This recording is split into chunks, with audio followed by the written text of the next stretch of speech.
ഹൈറേഞ്ചിൽ ഇത് കാപ്പി പൂക്കുന്ന കാലമാണ്. നേരം പുലരുമ്പോഴായിരിക്കും കാപ്പിച്ചെടിയാകെ വെള്ളപ്പൂക്കൾ നിറഞ്ഞു നിൽക്കുന്നത് കാണുക. തണുത്ത കാറ്റിൽ കാപ്പിപ്പൂ മണം ഒഴുകിയെത്തും. വർഷത്തിൽ ഒരിക്കലേ കാപ്പി പൂക്കൂ. ഇത്രമേൽ സംഘടിതമായി പൂക്കുന്ന ചെടികൾ വിരളമാണെന്ന് പഴമക്കാർ പറയുന്നു.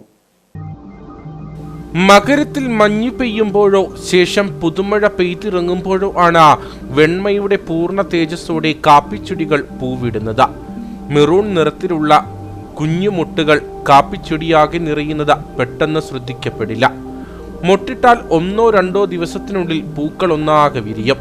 കഴിഞ്ഞ കുറച്ചു ദിവസങ്ങളായി കാപ്പിപ്പൂ മണവും വെളുപ്പും പടർന്ന പ്രഭാതങ്ങൾ ഹൈറേഞ്ചിലെ ഒട്ടുമിക്കയിടങ്ങളിലും അനുഭവവേദ്യമാണ്. വേനൽ മഴയുടെയും മഞ്ഞിന്റെയും തോതനുസരിച്ചാണ് കാപ്പിച്ചെടികൾ പൂക്കുന്നത്. പുതുമഴ പെയ്ത് കുതിർന്ന മണ്ണിന്റെ മണവും കാപ്പിപ്പൂക്കളുടെ ഗന്ധവും ചേർന്ന പുലരികളെ മത്തുപിടിപ്പിക്കും. പാലപ്പൂവിൻ്റേതുപോലെ മത്തുപിടിപ്പിക്കുന്ന ഒരുതരം ഗന്ധമാണ് കാപ്പിപ്പൂവിൻ്റേതും. 2-3 ദിവസം മാത്രമാണ് പൂവിന് ആയുസ്. വിരിയുന്ന അന്ന് മാത്രമേ വെണ്മയുടെ പൂർണ്ണ തേജസ് പൂക്കൾക്കുണ്ടാകൂ. 2-ാം ദിവസമാകുമ്പോഴേക്കും വാട്ടം തട്ടും. 4-5 ദിവസം കൊണ്ട് കരിഞ്ഞുണങ്ങിപ്പോകും.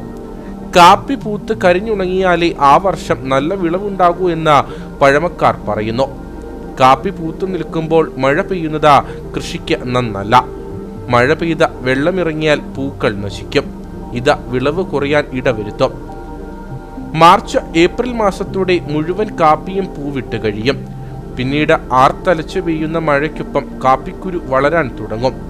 ഓരോ ഇടത്തും വർഷത്തിൽ 2-3 ദിവസം മാത്രമേ കാപ്പിപ്പൂവിൻ്റെ മാദക ഗന്ധം നിറഞ്ഞ പുലരികളുണ്ടാകൂ. ആ പുലരികളിലെ സുഗന്ധം അടുത്ത പൂക്കാലം വരെ മനസ്സിൽ നിറഞ്ഞു നിൽക്കും.